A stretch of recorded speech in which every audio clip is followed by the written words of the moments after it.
नमस्ते दोस्तों, मेरे चैनल पर आपको दिल से स्वागत है। मैं हूं संगीता और आज मैं 2021 में रिलीज़ हुई crime thriller Mandar web series का एक्सप्लेन करने वाली हूं, जो कि विलियम शेक्सपियर की ट्रेजिक प्ले मैकबेथ का ऑफिशियल बंगाली अडेप्शन है। इसके डायरेक्टर है अनिर्बाण भट्टाचार्य। वे इस सीरीज़ के लिए पिछले साल OTT प्ले अवार्ड में भी बेस्ट डायलॉग का खिताब जीते हैं। तो कहानी की शुरुआत में गिलपुर नाम का एक गांव दिखाया जाता है, जहां एक बूढ़ी औरत अपने बेटे को उस गांव के बारे में कुछ बता रही है। उस बूढ़ी औरत का नाम था मंजू, उसके बेटे का नाम था पेतो, जो कि बुढ़िया की बातें सुनकर पागल की तरह नाच रहा था। उनका एक बिल्ली भी थी जिसका नाम था काला। और यहाँ पे सीन कट हो जाता है और अगले सीन पे हम लोग देख पाते हैं नदी के किनारे मकई नाम का एक आदमी भाषण दे रहा है और गुस्से में कहता है कि वो लोग पैसे ना मिलने तक कोई भी काम नहीं करेंगे। यहाँ पे डब्लू भाई एक पावरफुल बिजनेसमैन है, जो कि बहुत ही खराब इंसान के साथ खराब काम भी करता है। और मकई था डब्लू भाई का सेक्रेटरी। सबसे बातें करते वक्त डब्लू भाई का कॉल आता है, लेकिन वो कॉल कट कर देता है। सीन कट हो जाता है और अगले सीन पे हम लोग देख पाते हैं कि डब्लू भाई और मदन बैठ के बातें कर रहे हैं और डब्लू भाई कहते हैं कि मकई बहुत अच्छे से जोरावरी का काम संभालता है, वो बहुत काम का आदमी है। तब मदन मंदार नाम का एक लड़की को बुलाने का बात करता है और बोलता है कि वो भी बहुत अच्छे से संभाल लेगा। तो डब्लू भाई राजी हो जाते हैं और बोलते हैं कि मंदार और पोंका को संभालने दो। यहाँ पे सीन कट हो जाता है और अगले सीन पे हमें मंदार और उसकी बीवी लाइली को दिखाया जाता है। यहाँ लाइली मंदार को बोलती है कि उसे एक बच्चा चाहिए। तभी डब्लू भाई का कॉल आ जाता है और बोलते हैं कि मकई को मारना है, साथ में पोंका को भी ले जाना है। उसके बाद हमें पोंका और उसका बेटा फंटूस को दिखाया जाता है। फिर मंदार और पोंका घर से निकल जाते हैं और दूसरी तरफ मकई और मंजीत अपने घर जा रहे होते हैं नाव से। तभी मंजीत मकई को बोलते हैं कि आपको क्या डर नहीं लगता है, रिस्क तो बढ़ती जा रहा है। तब मकई बोलता है रिस्क तो लेना ही पड़ेगा। और यहाँ पे हमें पता चलता है कि मंदार और मकई दोनों ही बचपन के दोस्त थे। फिर दोनों अलग दिशा में चले जाते हैं और तभी बाइक से मंदार और पोंका आके उसका रास्ता रोक लेते हैं और उसे लेके नदी में बात करने चले जाते हैं। और मकई उसे कहता है कि अगर मुझे यहाँ पे डराने या फिर धमकाने के लिए लेके आया है तो फिर मेरा साइकिल का चाबी दे दे, मुझे घर जाना है। और तभी मंदार कहता है कि अगर मारने के लिए लाया है तो फिर तो मकई कहता है कोई फ़ायदा नहीं है, इसमें गिलपुर का ही नुकसान होगा। और उसी वक्त पोंका को डब्लू भाई का कॉल आता है और मंदार मकई को गले में रस्सी डाल के मार देता है और नदी में फेंक देता है। इधर पोंका डब्लू भाई को कहता है कि काम हो गया और यहाँ पे सीन कट हो जाता है। फिर रात में दोनों जंगल के रास्ते होकर जब आ रहे थे, थोड़ी दूरी में आग देख के वहाँ पे जाते ही मंजू और पेदो को देखते हैं। तब पोंका मंजू को पूछता है कि ये क्या तुम्हारा बेटा है? जवाब में मंजू कहती है ये यहाँ का राजा है। तब मंदार पूछता है कि तुम क्या हमें पहचानती हो? तब मंजू कहती है जो राजा है वो नामर्द है, मंदार को राजा और पोंका को राजा का पिता, ऐसे भविष्यवाणी करती है। और ये सुन के दोनों हंसते हैं। यहाँ मंदार खुश होकर 100 रुपये का नोट देता है उसे और मंजू कहती है वापस मिलेगा 50-50 करके। फिर वो लोग वहाँ से निकल के डब्लू भाई के घर जाते हैं और यहाँ पे डब्लू भाई बहुत ही खुश होकर दोनों को 50,000 करके बांटते हैं और अपने गले से एक चेन उतार के मंदार को पहना देते हैं। और यहाँ पे दोनों को विश्वास हो जाता है कि मंजू बुढ़िया जो भी कह रही थी वो सब कुछ सच है और दोनों वहाँ से चले जाते हैं। और यहाँ पे सीन कट हो जाता है और नेक्स्ट सीन में हम देख पाते हैं मंदार घर में आ गया है और खाते वक्त अपनी बीबी लाली को सब कुछ कह रहा है। और लाली यहाँ पे कहती है कि सिर्फ 50,000 ही दिया, जोरावेरी के बारे में क्या कुछ नहीं कहा? वो तुम्हें कभी नहीं देगा जोरावेरी, क्योंकि वो डरता है। असल में वो जानता है कि उसका मछली का बिजनेस सिर्फ तुम ही छीन सकते हो, पूरी गिलपुर में तुम्हारे सिवा उसका बिजनेस कोई नहीं चलाएगा। तब मंदार गले से चेन उतार के लाली को दे के बोलता है कि डब्लू भाई ये तुम्हारे लिए दिया है, अगर तुम्हें बच्चा चाहिए तो उनसे ले लो, मैं पाल लूँगा। और यहाँ पे हमें पता चलता है कि मंदार को किसी रूप से शारीरिक समस्या है। और तभी मंदार को मदन का कॉल आता है और यहाँ पे मदन कहता है कि तुम्हें अंडरग्राउंड होना पड़ेगा कुछ दिन के लिए, क्योंकि पुलिस स्टेशन में नया ऑफिसर आया है, तुम 2 दिन के लिए सूताहाटी चले जाओ। तो मंदार ऑफिसर का नाम पूछता है और मदन कहता है कि मुकद्दर मुखर्जी। फिर हम उस ऑफिसर को देख पाते हैं जो कि रास्ते में जाते वक्त मकई का साइकिल देख के सबसे पूछताछ करता है कि ये किसका साइकिल है। और गांव वाले बोलते हैं कि ये मकई दास का साइकिल है। मकई के बारे में पूछताछ करना शुरू कर देता है, लेकिन गाँव में किसी को भी उसके बारे में कुछ भी पता नहीं होता है।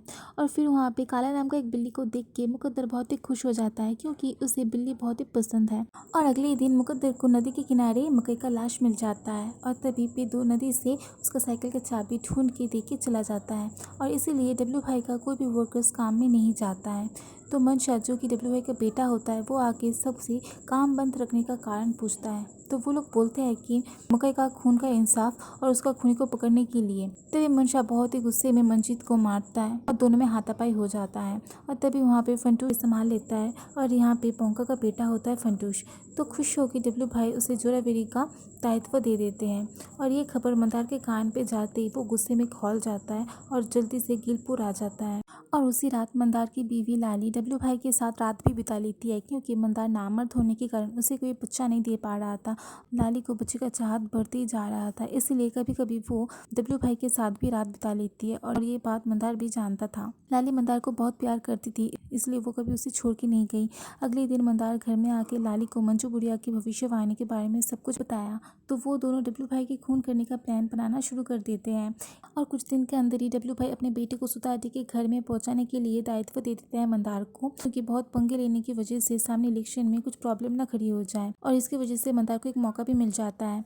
फिर वो लोग निकल गए और प्लान अनुसार लाली कॉल करके डब्लू भाई को अपने घर में बुला लेती है और संबंध बनाने के बाद शराब में नशे की गोली मिला के उसे रख देता है। और उधर में सुताहटी के घर में मंदार भी मंशा को नशीली हालत में छोड़ के गिलपुर अपने घर आके डब्लू भाई को मार के नदी में फेंक देता है। और अगले दिन डब्लू भाई का लाश नदी के किनारे देख के आसपास के लोग पुलिस को खबर दे देते हैं और मुकद्दर वहाँ तहकीकात करने आ जाता है। और लाली दौड़ के वहाँ आके सिर घूमने का नाटक करके ऑफिसर मुकद्दर के पाँव में गिर जाती है। इधर मुकद्दर का दिल में तो लड्डू फूटता है और उधर मंदार डब्लू भाई के जगह में बैठ के उसका कारोबार संभालना शुरू कर देता है। मतलब मंजू बुढ़िया का बात अनुसार अभी वो राजा है। उसके कुछ दिन बाद मुकद्दर मंदार को बुलाता है और मंदार उसके पास आता है। मुकद्दर कहता है कि मुझे पता है कि डब्लू भाई का खून तुम ही ने किया है, ये मैं खुद अपने आंखों से देखा है। तब मंदार घबरा जाता है और कहता है कि क्या चाहिए आपको। मुकद्दर कहता है कि मेरे पास सब कुछ है, एक रात के लिए सिर्फ तेरे बीवी को चाहिए। कुछ क्षण के लिए मंदार गुस्से में खौल जाता है और ऑफिसर को मारने जाता है। तभी उसके दिमाग में ये बात आती है कि बाद में हो सकता है पुलिस उसका कोई काम में आ जाए, इसीलिए वो राजी हो जाता है। और दूसरी तरफ बोंका ये सब कुछ समझ गया था, क्योंकि वो भी मंजू की भविष्यवाणी जानता था, इसलिए वो अपने बेटे को गाँव से कहीं दूर भेज दिया था। लेकिन फंटूस तो मदन का बहन लाखोमणि से प्यार करता था, तो एक दिन रात को चुपके से लाखोमणि से मिलने आ गया। उसी रात बोंका मदन के घर बात करने गया था। वो लोग बोल रहे थे मंदार का दिमाग अभी ठीक नहीं है, जो दिल में आए कोई वो कर सकता है, इसलिए मंशा और फंटूस को गांव में ले आना पड़ेगा अगर प्लान करके कुछ हो सके।